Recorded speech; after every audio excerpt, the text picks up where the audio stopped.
महावीर प्रसाद द्विवेदी का लिखा हुआ यह निबंध कवि और कर्तव्य जो हमारे पाठ्यक्रम में लगा हुआ है। तो इस निबंध के विभिन्न बिंदुओं पर बात करेंगे। पहले इसके महत्वपूर्ण पाठ पर आते हैं। क्या ये कहना चाहते हैं, क्या लिखना चाहते हैं, महावीर प्रसाद द्विवेदी ने क्या लिखा इस निबंध में, अगर बात करें तो कवि और कर्तव्य महावीर प्रसाद द्विवेदी का निबंध है। तो लिखते हैं महावीर प्रसाद द्विवेदी की कवि कर्तव्य से हमारा तात्पर्य, हमारा अभिप्राय हिंदी के कवियों के कर्तव्य से है। लेखक ने यहाँ पर हिंदी के कवियों के क्या कर्तव्य होने चाहिए उस पर इस निबंध के माध्यम से प्रकाश डाला है कि क्या उनको, यानी कि जो उनके कर्तव्य हैं साहित्य से संबंधित, कविता से संबंधित वो सारे कर्तव्य उनको क्या करने चाहिए और कैसे निभाने चाहिए, इन सारी बिंदुओं पर बात की। तो बताते हैं कि हमारा अभिप्राय हिंदी के कवियों के कर्तव्य से है। ठीक है, ये भी चाहे ध्यान रखिएगा। सभी के कवियों, हर साहित्य की बात नहीं की, हर भाषा की, केवल ये हिंदी भाषा के कवियों की बात करते हैं। कहते हैं समय और समाज की रुचि के अनुसार सब बातों पर विचार करके हम ये लिखना चाहते हैं कि कवि का कर्तव्य क्या है। अपने मनोगत विचारों को हम थोड़ा ही लिखना चाहते हैं, थोड़े ही लिखना चाहते हैं, यानी कि वो कहते हैं हम अपने मन के विचार नहीं लिखना चाहते हैं इसमें, लेकिन हम वो लिखना चाहते हैं कई चीजों से, यानी कहते हैं हमने बहुत बातों पर विचार करने के बाद जो सोचा, जो समझ आया कि कवि के क्या कर्तव्य होने चाहिए, कहते हैं हम वो चीज यहाँ पर लिखने जा रहे हैं। तो एक चीज, एक पॉइंट आपको ध्यान रखना है कि ये निबंध लिखते हैं खुद कि इस लेख को हम 4 भागों में विभक्त करेंगे। ठीक है, तो ये ध्यान रखिएगा, ये लेख कितने भागों में विभक्त है, 4 भागों में। कौन? छंद, भाषा, अर्थ और विषय। इन 4 भागों में कवि और कर्तव्य निबंध को महावीर प्रसाद द्विवेदी ने विभक्त किया। ठीक है, ये 4 भागों में विभक्त है। अगर पूछा जाए कि निबंध कितने भागों में है, 4 भागों में। कौन कौन से भाग हैं? छंद, भाषा, अर्थ और विषय। तो सबसे पहला बिंदु आता है इसका छंद। ठीक है, छंद की बात करें तो इसमें छंद से शुरुआत करते हैं महावीर प्रसाद देवी। तो ये चीज ध्यान रखना, शुरुआत किससे हुई? पहले छंद, फिर भाषा, फिर अर्थ, फिर विषय। तो बताते हैं, छंद की बात करते हैं कि गद्य और पद्य दोनों में ही कविता हो सकती है। ये समझना अज्ञानता की पराकाष्ठा है कि जो छंदोबद्ध है वे हैं सभी काव्य हैं। कविता का लक्षण जहां कहीं पाया जाए, चाहे वो गद्य में हो चाहे पद्य में हो, वही काव्य है। लक्षणहीन होने से कोई भी छंदोबद्ध लेख काव्य नहीं कहलाए जा सकते। लक्षण युक्त होने से सभी गद्यबद्ध काव्य कक्ष में सन्निविष्ट किए जा सकते हैं। गद्य के विषय में कोई विषय विशेष निर्दिष्ट करने की उतनी आवश्यकता नहीं जितनी पद्य के विषय में। कहते हैं इसलिए हम यहाँ पर पद्य ही का विचार करेंगे। भाषा, अर्थ और विषय के संबंध में जो कुछ हम कहेंगे वह गद्य में भी प्राय समान भाव के से प्रयुक्त होगा। यानी वो यहाँ पर बताते हैं,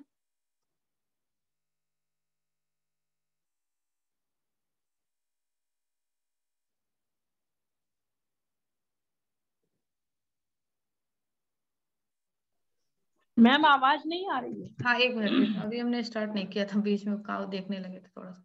हाँ, तो यहाँ पर महावीर प्रसाद द्विवेदी जो बात कर रहे हैं, कहते हैं कि कविता की भाषा की बात कर रहे हैं, कह रहे हैं कि गद्य और, वो उनका कहना है कि गद्य और पद्य, देखो यही से जो कथन और निष्कर्ष वाले प्रश्न बनते हैं, जैसे चाहे एनटीए में पूछता हो या और परीक्षाओं में पूछे जाते हैं।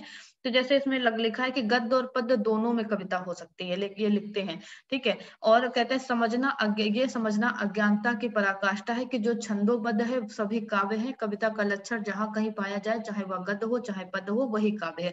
यानी कहते हैं कि जहां भी कविता का लक्षण हो तो वो सारा हर सब कुछ छंदोबद्ध है। जरूरी नहीं कि वो कविता अगर गद्य में है तभी छंदबद्ध होगी, या काव्य में है तो भी छंदबद्ध, यानी जहां कविता का लक्षण पाया जाए वो सब गद्यबद्ध हो सकती है। ठीक है, तो आगे लिखते हैं कि जिन पंक्तियों में वर्णों या मात्राओं की संख्या नियमित होती है वे छंद कहलाती हैं। छंद की परिभाषा देते हुए लिखते हैं महावीर प्रसाद द्विवेदी कि जिन पंक्तियों में संख्या निर्मित होती है वर्ण या मात्राओं की, वे छंद कहती है, और छंदों में जो कुछ कहा जाता है वह पद्य कहलाता है। ठीक है, कोई भी छंद और पद्य दोनों कोई भी छंद और पद्य दोनों ही एक अर्थ का वाचक नहीं मानते, यानी कि कोई छंद और पद्य दोनों एक दोनों को एक ही अर्थ का वाचक कहते हैं। कुछ विद्वान ऐसे हैं जो छंद और पद दोनों का अर्थ एक ही रूप में प्रयुक्त करते हैं, ठीक है। लेकिन कहते हैं जो सिद्ध कवि हैं वे चाहे जिस छंद का प्रयोग करें उनका पद अच्छा ही होता है, पर वस्तु सामान्य कवियों के विषय के अनुकूल छंद योजना करनी चाहिए। जैसे समय विशेष में राग विशेष के गाए जाने से चित्त अधिक चमत्कृत हो जाता है, वैसे ही वर्ण के अनुकूल वृत्त प्रयोग करने से कविता का आस्वादन करने वालों को अधिक आनंद मिलता है, ठीक है। तो इसको थोड़ा सा ध्यान से पढ़िएगा, क्योंकि साहित्य से संबंधित बातें बताई कवि लेखक ने, तो थोड़ा सा पढ़ने में आपको हो सकता है मन कम लगे, लेकिन उसको समझने की कोशिश कीजिएगा, ठीक है। तो बताते हैं कि जो सिद्ध कवि हैं वो चाहे जिस छंद का प्रयोग करें उनका पद अच्छा ही होता है, क्योंकि उनके अंदर वो क्षमता होती है, वो प्रतिभा होती है उस पद को उस पद काव्य के योग्य बनाने की। तो आगे लिखते हैं कि गले में डाली हुई मेखला के समान वृत्त रूपणी हार लता को अनुचित स्थानों में विनिवेश करने से कवि की अज्ञानता दर्शित होती है। इस लेख में हम इस बात का विवेचन नहीं करना चाहते कि किस विषय के लिए कौन सा छंद प्रयोग में लाना चाहिए। कहते हैं कि हम ये नहीं बता रहे कि किस विषय के लिए कौन सा छंद प्रयोग करो, लेकिन कहते हैं काव्य के मर्मज्ञ निपुण कवि कहते हैं ये खुद जान सकते हैं कि किस विषय के लिए किस प्रकार के छंद की आवश्यकता होती है, कि कौन सा छंद हमें कहाँ पर शोभावर्धक होगा, यानी किस छंद का प्रयोग कहाँ करेंगे तो इससे उसकी काव्य की शोभा बढ़ेगी। कहते प्राचीन संस्कृत कवि इसका पूरा विचार करके रखते हैं और उन्होंने ऋतुओं का वर्णन प्रायः उपजाति छंद में किया। अब ये चीज ध्यान रखना है कि किस में किस छंद का वर्णन प्राचीन कवियों ने किया। हो सकता है कहीं क्वेश्चन अगर डीपली पूछ दे तो पूछ सकता है।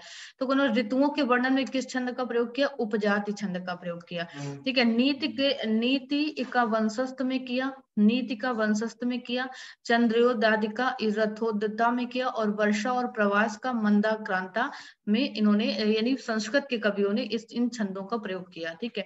और स्तुति सौर आदि का वर्णन शार्दूल विकीर्णित और शिखरणी नामक छंद में इन कवियों ने किया। यही नहीं, राज्य के लक्षण रचना में छंद शास्त्र के नियमों के अतिरिक्त वे लोग और विषयों का ध्यान रखते थे। धोतक वृत्त का लक्षण 3 भगण और 2 गुरु होते हैं, और इस नियम का प्रतिपालन करते हुए वे 3 अक्षर वाले शब्द का प्रयोग करते हैं। तो यहाँ पर वो बताते हैं ये इन पद में कि किस तरह से संस्कृत के विद्वानों ने, संस्कृत के कवियों ने अपने काव्य में, अपने साहित्य में किन छंदों का प्रयोग अपने विषय के अनुकूल उन छंदों का प्रयोग उनके वहां पर किया। तो आगे बताते हैं कि शब्द प्रयोग करते, कहते हैं कि इस नियम का प्रतिपालन करते हुए वे 3 अक्षर वाले शब्द का प्रयोग करते थे। जिस छंद की शोभा विशेष बढ़ जाती थी तोटक में वे रूखे अक्षर वाले ही शब्द रखते थे, क्योंकि ऐसे अक्षर वाले शब्दों से संगठित हुआ तोटक ताल की द्रुत गति के समान मन को सविशेष आनंद प्रदान करता है। हिंदी के कवियों को भी इन्हीं बातों का विचार करना चाहिए। तो लेखक बताते हैं कि महावीर प्रसाद द्विवेदी की जिस तरह संस्कृत के कवियों ने हर चीज, हर विषय, हर छंद का एक विषय अनुरूप प्रयोग किया, वैसे ही हिंदी के कवियों को भी अपने विषय के अनुसार उसी छंद का प्रयोग करना चाहिए। जो जैसा विषय है उसी के अनुरूप हमें छंद का भी प्रयोग करना चाहिए, ठीक है। आगे लिखते हैं कि दोहा चौपाई सोरठा घनाक्षरी छप्पे सवैया आदि का प्रयोग हिंदी में बहुत हो चुका। कवियों को चाहिए कि यदि वे लेख लिख सकते हैं तो इनके अतिरिक्त और भी छंद में लिखा करें, ठीक है। ये पॉइंट ध्यान रखिएगा कि पूछ सकता है, हो सकता है कह दे कि किसका कथन है कि दोहा चौपाई सोरठा घनाक्षरी छप्पा सवैया, ये सारे छंद हम कहाँ पर देखते हैं, आदिकाल भक्ति काल से लेकर के रीति काल तक खूब इनमें रचनाएं हुई ना। दोहा लिखे गए, चौपाइयां, सोरठा, घनाक्षरी, छप्पा सवैया भरा पड़ा है पूरा साहित्य इनका रीति काल तक का। तो कहते हैं कि तभी वो द्विवेदी में आकर महावीर प्रसाद द्विवेदी कहते हैं कि इन छंदों का बहुत प्रयोग हो चुका है हिंदी में। अब जो नए कवि आ रहे हैं उनको ये चाहिए कि इनके अतिरिक्त अन्य छंदों का भी लिखा करें।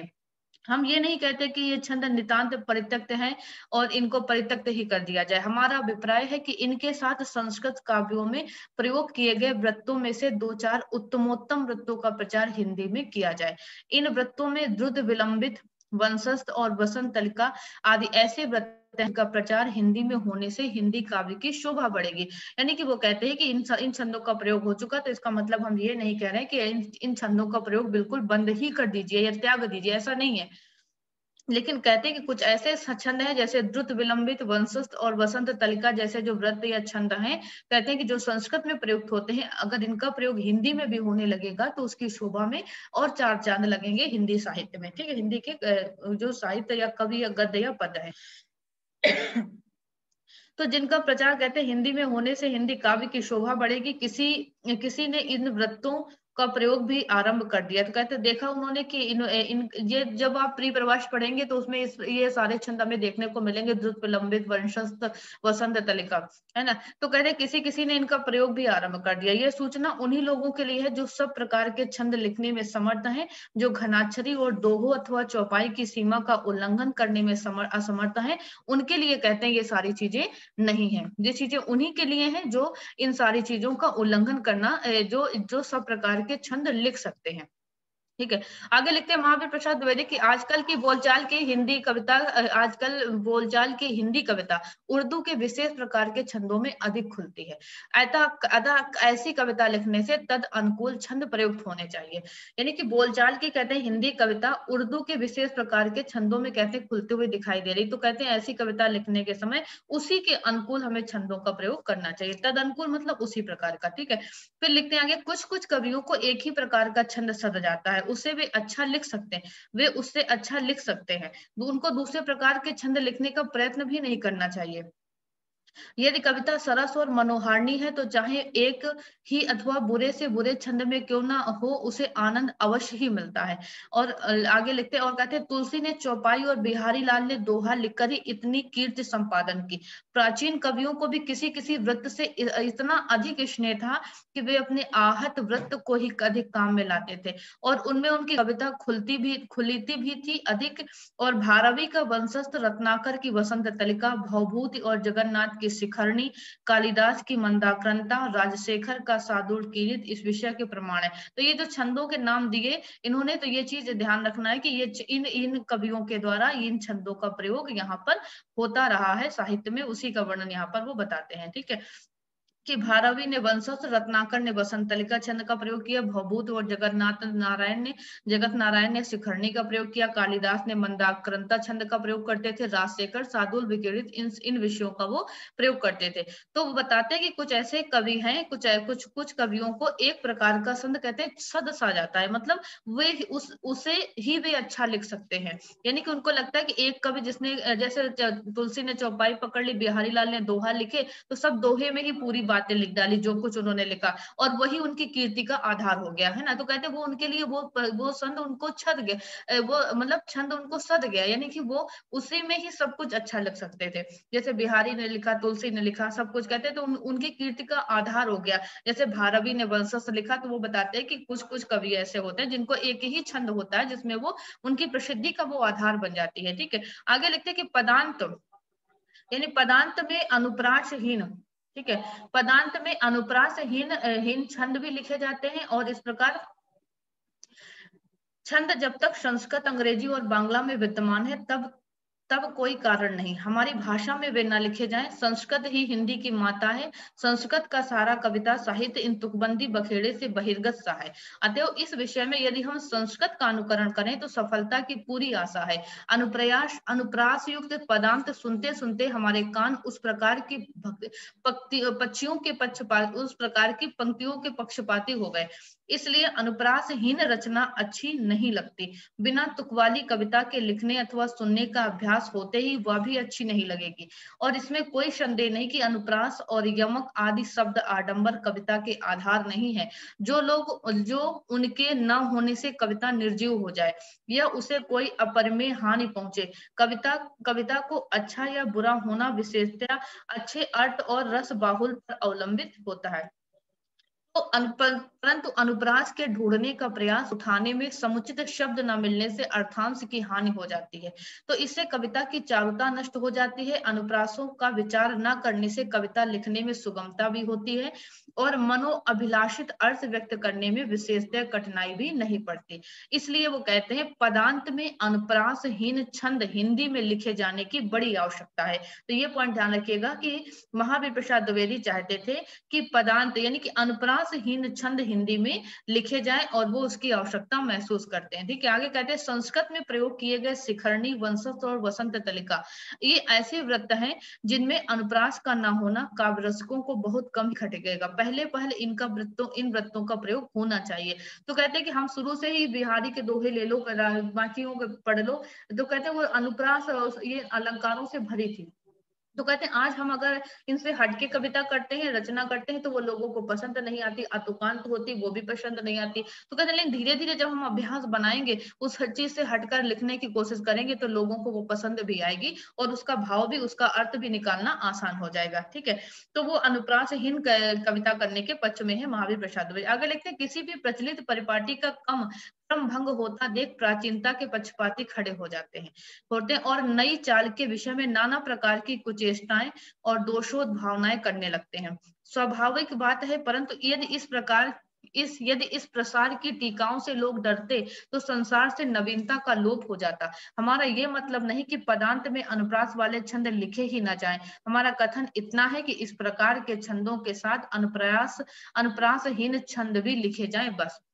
ठीक है, यानी महावीर प्रसाद द्विवेदी कहते हैं कि हम ये नहीं कह रहे हैं कि मतलब कह रहे हैं कि प्राचीनता जो हमारी परपाटी चली आई है, उस परपाटी का हम खत्म कर दें। हम ये नहीं कहते वो परपाटी खत्म हो जाए, लेकिन उसका क्रम भंग अगर लोग देखते हैं कि उसका क्रम भंग हो रहा है, तो बड़े बड़े लोग प्राचीनता के जो पक्षपाती हैं, कहते हैं लोग खड़े हो जाते हैं। उनको लगता है कि जो संसार की पुरानी चीजें परंपरा हमारी जा रही है, तो कहते हैं अगर अगर हम ऐसे डरते रहे, तो हमारे इस संसार में कहते हैं अगर हम प्राचीनता का अगर हम मोह नहीं छोड़ पाएंगे, तो हमारे इस संसार में नवीनता आ कैसे पाएगी, है ना। जब पुराना जाता है तभी तो नया आता है। तो कहते हैं कि इस संसार में नवीनता का लोप हो जाएगा अगर इन सारी चीजों से लोग डरे। तो प्राचीनता को ये मतलब नहीं कि उसको हम जड़ से खत्म कर दें, लेकिन ऐसे नहीं, उसके साथ साथ हम नवीन चीजों को भी अपने में समाविष्ट करें, तभी हमारा कहते हैं वो है। और इसलिए हम ये नहीं कहते कि अनुप्रास के से वाले छंद लिखे ही ना जाए, पदांत में लिखे जाएं। कहते हैं कि वो छंद भी लिखे जाएं, बशर्ते कहते हैं इस प्रकार के छंदों के साथ अनुप्रासहीन छंद भी लिखे जाएं, दोनों लिखे जाएं। नवीनता को भी हम ग्रहण करें, अपनी प्राचीनता को भी बनाए रखें। ठीक है, ये तो था छंद से विषय संबंधित इनका विषय। अब आते हैं भाषा, दूसरा इसका जो भाग है भाषा। तो भाषा में कहते हैं कि कवि को ऐसी भाषा लिखनी चाहिए जिससे कि क्या हो, सब कोई सहज समझ ले, अर्थ को हृदयंगम कर सके। शब्द पढ़ते ही उसका अर्थ बुद्धिस्त हो जाने से विशेष आनंद प्राप्त होता है, पढ़ने में जी लगता है। परंतु जिस वाक्य का भावार्थ कठिनता से समझ में आता है, उसके अवलोकन में जी नहीं लगता और बराबर अर्थ का विचार करते करते उससे विरक्त हो जाते हैं। जो कुछ लिखा जाता है वह इसी अभिप्राय से लिखा जाता है कि लेखक का हृदयबद्ध भाव दूसरे समझ जाए। यदि इस उद्देश्य की ही सफलता ना हुई, तो लिखना ही व्यर्थ हुआ। इसलिए कहते हैं क्लिष्ट की अपेक्षा सरल लिखना ही सबसे अधिक वांछनीय। यानी वो कहते हैं कि साहित्य में ऐसी क्लिष्ट भाषा का प्रयोग ना किया जाए जिससे पढ़ने वाले को उसका अर्थ ही ना समझ आए। जब उसको पाठक को उसके भाव, उसका अर्थ ही नहीं समझ आएगा, तो जिस उद्देश्य के लिए हमने रचना की, जिस उद्देश्य के लिए हमने साहित्य सृजन किया, वो उद्देश्य ही हमारा बेकार है। जिस उद्देश्य में, अगर उस उद्देश्य में ही हम सफल नहीं है, लोगों को वो बात ही नहीं समझ आ रही है, तो ऐसे लिखने से क्या फायदा। तो वो कहते हैं कि क्लिष्ट की अपेक्षा सरल लिखना सबसे वांछनीय है। और कालिदास, भवभूति, तुलसीदास के काव्य सरलता के आकार में हम कह सकते हैं परम विद्वान होकर भी ये लोग, इन्होंने सरलता को ही विशेष मान दिया। अब हम तुलसी की कोई भी पंक्ति पढ़िए, रामचरितमानस पढ़िए, आप आसानी से उसके भाव को अगर ध्यान से पढ़ सकते हैं, तो उसके भाव को आप उसका अर्थ निकाल लेंगे कि वहां पे उसका क्या भाव है, क्या कहना चाह रहा है कवि, है ना। तो कहते हैं कि इन लोगों ने सरलता को बनाए रखा, इसलिए उनके काव्य को इतना आदर है। उनके काव्यों का कहते हैं इसीलिए आदर है क्योंकि उन्होंने सरलता को मान दिया। जो काव्य सर्वसाधारण की समझ के बाहर होता है, वह बहुत कम लोकमान्य होता है। कवियों का इसका सदैव ध्यान रखना चाहिए। फिर कहते हैं कविता लिखने में व्याकरण के नियमों की अवहेलना नहीं करनी चाहिए।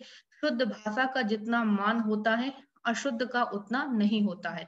व्याकरण का विचार न करना कवि की तद्विषयक अज्ञानता का सूचक है। कोई कोई कवि व्याकरण के नियमों की ओर दृष्टिपात तक नहीं करते। ये बड़े खेद और लज्जा की बात है कि ब्रजभाषा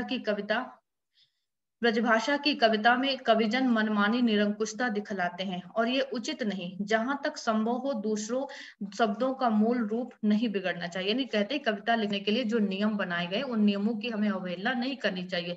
शुद्ध भाषा का जितना हो सकता है मान होता है, उतना अशुद्ध भाषा का नहीं। तो कवि लेखक का कहने का भाव कि हमें शुद्ध भाषा लिखनी चाहिए। व्याकरण युक्त भाषा के लिखने के पक्षधर थे आचार्य महावीर प्रसाद द्विवेदी। ठीक है, तो कहते हैं कि बहुत सारे लेखक और कवि ऐसे हैं जो व्याकरण के नियमों की ओर देखते ही नहीं। उनको लिखने से मतलब क्या लिख रहे हैं इससे मतलब उनको नहीं है। व्याकरण की तरफ वो मनमानी तरीके से कविता लिखते हैं, व्याकरण की तरफ उनका ध्यान नहीं जाता। आगे लिखते हैं, मुहावरों का भी विचार रखना चाहिए। बे मुहावरा भाषा अच्छी नहीं लगती, क्रोध क्षमा कीजिए इत्यादि वाक्य कान को अतिशय पीड़ा पहुंचाते हैं। मुहावरा भी भाषा का प्राण है, जिसे उसे जिसने नहीं जाना उससे कुछ नहीं जाना, उसकी भाषा कदापि आदरणीय नहीं हो सकती। तो मुहावरों के भी पक्षधर हैं कौन? महावीर प्रसाद द्विवेदी। साहित्य में मुहावरों का भी प्रयोग होना चाहिए। तो इस निबंध से कहीं से भी कोई कथन बन जाए तो कोई बड़ी बात नहीं है, क्योंकि सब साहित्य से संबंधित यहाँ पर कविता, भाषा, छंद से संबंधित कथन इसके दिए गए हैं। ठीक है, आगे आते हैं, विषय के अनुकूल शब्द स्थापना करनी चाहिए। कविता का एक अपूर्व रसायन है, उसके रस की सिद्धि के लिए बड़ी सावधानी और बड़ी मनोयोगिता और बड़ी चतुराई आवश्यक होती है। रसायन सिद्ध करने में आंच के न्यूनाधिक होने से जैसे रस बिगड़ जाता है, वैसे ही यथोचित शब्दों का उपयोग न करने से काव्य रूपी रस भी बिगड़ जाता है। ठीक है, जैसे वो कहते हैं कि जब हमारे पास जब काव्य में उचित हम शब्दों का प्रयोग नहीं भी करेंगे तो वैसे उसका भी रस बिगड़ जाएगा। जैसे हम बाकी जैसे भोजन बनाने में या अन्य चीजों में जो हम उचित चीजों का अगर हम प्रयोग नहीं करते, थोड़ा सा कम ज्यादा होने से उसका स्वाद बिगड़ जाता है, वैसे भी साहित्य में ये सारी चीजें भी होती हैं। कहते किसी किसी स्थल विशेष पर रुक्षाक्षर वाले शब्द अच्छे लगते हैं, परंतु और सर्वत्र ललित और मधुर शब्दों का ही प्रयोग करना उचित है। शब्द चुनने में अक्षर मैत्री का विशेष विचार रखना चाहिए, और अच्छे अर्थ का द्योतक न होकर भी कोई कोई पद केवल अपनी मधुरता से ही पढ़ने वालों के अंतःकरण को द्रवीभूत कर देता है। टूटत उड़ बैठे तरुजाई इत्यादि वाक्य लिखना हिंदी की कविता को कलंकित करना है।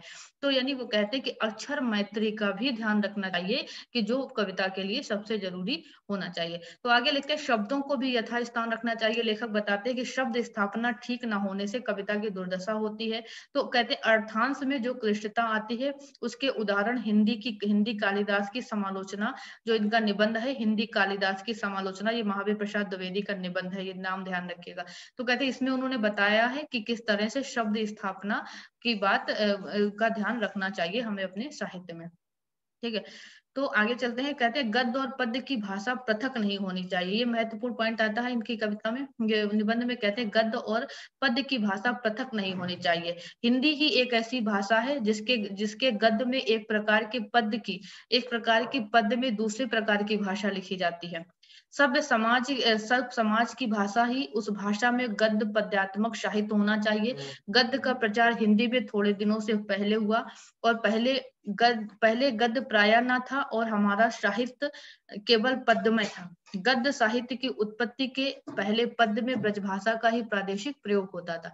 तो कहते अब कुछ अंतर होने लगा और पद्य की इस समय उन्नति हो रही है, अतएव अब ये संभव नहीं कि गद्य की भाषा का प्रभाव पद्य पर ना पड़े। तो वो कहते हैं कि गद्य और पद्य की भाषा पृथक नहीं होनी चाहिए। यानी कि हिंदी की मतलब उनका कहना था कि अगर गद्य खड़ी बोली में गद्य लिखा जा रहा है तो पद्य भी खड़ी बोली में ही लिखा जाना चाहिए। भारतेंदु युग तक आपने देखा होगा कि ज्यादातर पद्य ब्रजभाषा में लिखा गया था। भारतेंदु ने गद्य तो नाटक तो लिखे खड़ी बोली में, लेकिन कविताएं किसमें लिखी? ब्रजभाषा में लिखी। ठीक है, अन्य कवियों ने, प्रताप नारायण में, सभी कवियों ने ब्रजभाषा में कविता की। लेकिन द्विवेदी युग के बाद महावीर प्रसाद द्विवेदी के प्रयासों और अन्य लोगों के प्रयासों का यह फल था, वो चाहते थे कि अगर गद्य खड़ी बोली में लिखा जा रहा है तो पद्य भी खड़ी बोली में। इसीलिए वो कहते हैं गद्य और पद्य की भाषा पृथक नहीं होनी चाहिए, है ना। एक ऐसी भाषा, हिंदी ही एक ऐसी भाषा है जिसके गद्य में एक प्रकार के पद्य में दूसरे प्रकार की भाषा लिखी जाती है ना। ये वही बात है कि जिसके गद्य में एक प्रकार की और पद्य में दूसरे प्रकार की भाषा। पद्य में क्या प्रचलित था उस समय? ब्रजभाषा लिखी जाती थी और गद्य में खड़ी बोली लिखी जाती थी। तो वो दुखी थे, कहते थे ऐसा नहीं होना चाहिए, दोनों की भाषा एक होनी चाहिए। है सभ्य समाज की जो भाषा ही है उस भाषा में गद्य पद्यात्मक साहित्य होना चाहिए। गद्य का प्रचार हिंदी में थोड़े दिनों से हुआ और पहले गद्य प्राय न था और हमारा साहित्य केवल पद्यमय था। तो कहते हैं गद्य साहित्य की उत्पत्ति के पहले पद्य में ब्रजभाषा ही अधिक प्रयोग होता था और अब कुछ अंतर होने लगा और इस समय पद्य की इस समय उन्नति हो रही है। और कहते हैं अब यह नहीं संभव कि गद्य की भाषा का प्रभाव पद्य पर न पड़े। तो वो चाहते थे दोनों की भाषा एक हो। आगे लिखते हैं जो प्रबल होता है वह निर्बल को अपनी वशीभूत कर लेता है। ये बात भाषा के संबंध में तद्भुत पाई जाती है। यानी 50 वर्ष पहले कहते हैं कि कवियों की भाषा इस समय के कवियों की भाषा से अगर आप मिलाकर देखिए, लिखते हैं महावीर प्रसाद द्विवेदी, तो देखने से तत्काल विदित हो जाएगा कि आधुनिक कवियों पर बोलचाल की हिंदी भाषा ने अपना प्रभाव डालना प्रारंभ कर दिया था। उनकी लिखी ब्रजभाषा की कविता में बोलचाल यानी खड़ी बोली, जिसको बोलचाल की भाषा मतलब खड़ी बोली के जितने शब्द और मुहावरे मिलेंगे उतने 50 वर्ष पहले कवियों की कविता में कदापि नहीं मिलेंगे। तो ये निश्चित है कि किसी समय बोलचाल की हिंदी भाषा ब्रजभाषा की कविता के स्थान को अवश्य छीन लेगी। इसलिए कवियों को चाहिए कि वे कम से कम यानी क्रम क्रम से गद्य की भाषा में भी कविता करना प्रारंभ करें। बोलना एक भाषा और कविता में प्रयोग करना दूसरी भाषा प्राकृतिक नियमों के विरुद्ध है। और कहते हैं जो लोग हिंदी हिंदी और कहते हैं कि जो लोग हिंदी बोलते हैं वो हिंदी के ही गद्य साहित्य की सेवा करते हैं। उनके पद में ब्रज की भाषा का आधिपत्य बहुत दिनों तक नहीं रह सकता। तो वो ब्रज भाषा के पक्षधर नहीं थे कि काव्य में ब्रज भाषा का प्रयोग, तो वो चाहते थे वही बोलचाल यानी खड़ी बोली का प्रयोग भी पद में होना चाहिए। ठीक है, तो ये दो बिंदु यहाँ पर पूरे होते हैं, दो शीर्षक। तीसरा पॉइंट आता है इसका, इस निबंध का अर्थ। अर्थ की बात करते हैं कि अर्थ क्या है। तो कहते हैं कि सौरस ही कविता का प्राण है। ये कथन बन सकता है, इंपॉर्टेंट है, नोट डाउन कर सकते हैं। सौरस्य ही कविता का प्राण है, जिस पद में अर्थ का चमत्कार नहीं वह कविता नहीं। कवि जिस विषय का वर्णन करे उस विषय में उसका तादात्म्य हो जाना चाहिए। ऐसा न होने से अर्थ सौरस्य नहीं सकता। यानी विलाप वर्णन करने में कवि के मन में भी ये भावना होनी चाहिए कि वह स्वयं विलाप कर रहा, वर्णित दुख को स्वयं अनुभूत कर रहा। प्राकृतिक वर्णन लिखने के समय उसके अंतःकरण में ये दृढ़ संस्कार होना चाहिए कि वर्णमान नदी पर्वत और मन के सम्मुख पर यानी वो वन के सम्मुख वो स्वयं उपस्थित होकर उसकी शोभा को देख रहा है। जब कवि की आत्मा का वर्ण विषयों से इस प्रकार कहते हैं निकट संबंध हो जाएगा होगा तो तभी उसका किया हुआ वर्णन यथार्थ होता है। यानी कवि कहने का भाव कि अर्थ तभी सुस्पष्ट हो सकता है जब कवि भी उस अर्थ में समाहित हो जाए, चाहे वो पीड़ा हो, चाहे वो तकलीफ हो, चाहे वो वेदना हो, चाहे वो हास्य हो या कोई प्राकृतिक दृश्य हो। जब कवि उसको खुद अनुभूत करेगा, उसका वर्णन खुद अनुभूत करके करेगा, तब वो जा करके पाठक को भी उसी तरह से अनुभूत करेगी। तो कहते हैं तभी उसकी कविता पढ़कर पढ़ने वाले के हृदय तब यानी भावनाएं हृदय पढ़ने वाले के हृदय में भी वही तद्भुत यानी वैसी ही भावनाएं उत्पन्न होती हैं। कविता करने में हमारी समझ में अलंकारों को बलात् लाने का प्रयत्न नहीं करना चाहिए। ठीक है, ये भी कथन ध्यान रखना कि वो अलंकारों कहते हैं कविता करते समय अलंकारों का बलात् यानी जबरदस्ती प्रयोग नहीं करना चाहिए अलंकारों का कविता करते समय। विषय वर्णन के झोंक में जो कुछ मुख से निकले उसे ही रहने देना चाहिए।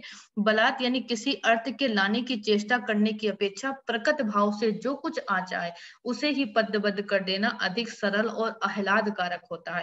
यानी वो कहते हैं जबरदस्ती कोई शब्द कोई अर्थ मत ठूसिए उसमें, यानी जो हमारे मन में जो प्राकृतिक तरीके से जो चीज आ जाए, जो भाव आ जाए, वही हमारे पद्य में लिखना चाहिए। जबरदस्ती कोई अर्थ कुछ अलंकार ये सारी चीजें डालने की कोशिश नहीं करनी चाहिए।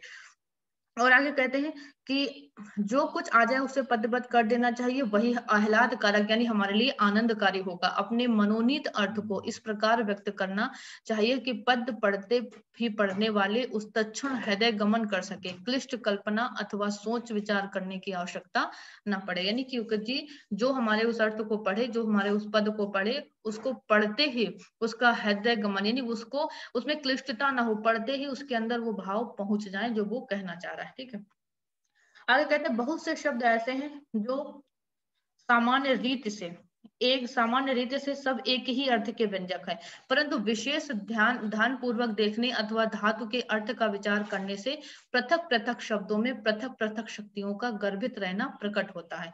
तन्वी शब्द का सामान्य अर्थ बताते हैं, कहते हैं कि कुछ शब्द ऐसे हैं जो सामान्य रीत से एक ही अर्थ होता है जिनमें, है ना। ध्यान पूर्वक अगर देखें तो उनका अर्थ अगर अर्थ पर विचार करें तो उन शब्दों का अर्थ अलग भी हो सकता है। जैसे बताते हैं उदाहरण देकर कि तन्वी शब्द का असामान्य अर्थ होता है स्त्री।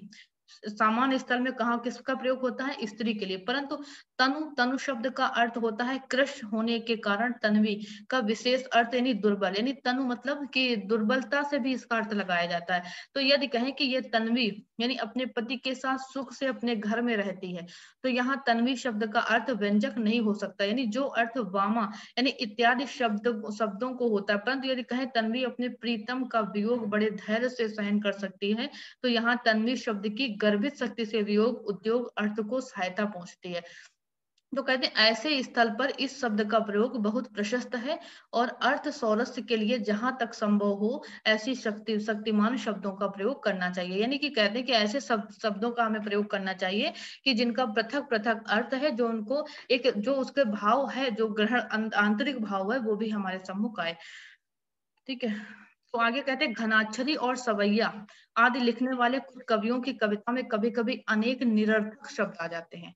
कौन से शब्द? कभी कभी शब्दों के ऐसे विकृत रूप प्रयुक्त हो जाते हैं कि उनका अर्थ ही समझ में नहीं आता। कभी कभी पदांत यानी पद के अंत में समान अक्षर लाने ही के लिए निरर्थक और अपभ्रंश शब्द लाए जाते हैं। तो कहते हैं ब्रजभाषा की कविता अथवा घनाक्षरी या सवैया के हम प्रतिकूल नहीं है, परंतु हमारा मत ये है कि अर्थ के सोरस ही और कवियों का ध्यान होना चाहिए, शब्दों के आडंबर की ओर उनका ध्यान नहीं। यानी कहते कि हम घनाक्षरी या कवि के विरोधी नहीं है, लेकिन हमारा कहने का भाव यह है कि अर्थ के जो हमारा अर्थ कह रहा है, जो उसका भाव है, उसी के रूप में, उसी के अनुरूप हमें उसका अर्थ, उन शब्दों का प्रयोग करना चाहिए, ना कि इधर उधर के बाह्य आडंबरों को जोड़ना चाहिए। अर्थहीन अथवा अनुपयोगी शब्द ना लिखे जाने चाहिए और ना शब्दों के प्रकृत रूप को बिगाड़ना चाहिए। शब्दों के बिगाड़ने से उनके बिगड़े हुए रूप पढ़ने वालों के कान को खटकते हैं और जिस अर्थ में वे प्रयुक्त होते हैं उस अर्थ की वे कभी कभी पोषकता भी नहीं करते। यानी कि जिस अर्थ में उसको प्रयोग किया गया कभी कभी उसका वो अर्थ भी वहां पर नहीं निकलता है, इसलिए शब्दों के आडंबर में नहीं पढ़ना चाहिए। आगे कहते हैं अश्लीलता, ग्राम्यता या गर्भित अर्थों से कविता को कभी ना दूषित करना चाहिए और ना देश काल तथा लोक आदि के विरुद्ध कोई बात कहनी चाहिए। स्पष्ट कहना है महावीर प्रसाद द्विवेदी का कि ऐसे शब्दों का प्रयोग काव्य में नहीं होना चाहिए जो अश्लीलता, ये जो मतलब सीधे साधे जो ग्राम्यता यानी ग्रामीण शब्दों का प्रयोग कहते हैं कि काव्य में बिल्कुल भी नहीं होना चाहिए। मतलब उनके कहने का शुद्ध व्याकरणिक भाषा का प्रयोग तो होना चाहिए और कहते हैं ना कोई ऐसी बात कहनी चाहिए जो देश काल और लोक के विरुद्ध हो, ऐसी बात भी काव्य में नहीं कहनी चाहिए। कविता को सरस बनाने का प्रयत्न करना चाहिए। नीरस पद्यों का कभी आदर नहीं होता, इसलिए कहते हैं सरस बनाना चाहिए, जिसे पढ़ते ही पढ़ने वाले के मुख से वाह ना निकले अथवा उसका मस्तक ना हिलने लगे अथवा उसकी दंत पंक्ति ना दिखलाई देने लगे, अन्यथा जिस रस की कविता है उस रस के अनुकूल व्यापार ना करने लगे तो वो कविता ही क्या है। ठीक है, ये कथन नोट डाउन कर लीजिएगा कि जिसको पढ़ते ही पढ़ने वाले के मुख से वाह ना निकले, ठीक है, कहते हैं कि और दंत पंक्ति ना दिखाई दे, उस रस के अनुकूल वो व्यापार ना करे, वह कविता, तो वह स्क्रीन कविता, पे नहीं दिखाई दे रहा है। तो वह कविता कविता ही नहीं है। ठीक है, ये कविता के सरस होने की उपयुक्त बातों से ही स्पष्ट हो सकता है कि अन्यथा नहीं। रस ही कविता का सबसे बड़ा गुण है, ये चीज भी हमको ध्यान रखनी है। ठीक है, तो ये यहीं तक हम इस क्लास को अभी रखते हैं। अभी आप लोग दोबारा क्लास को रिज्वाइन करिए, अगला भाग हम इसके आगे वाले क्लास में करेंगे क्योंकि इसकी टाइमिंग हो चुकी है और क्लास बीच में भी रुक जाएगी। ठीक है, ठीक है मैम।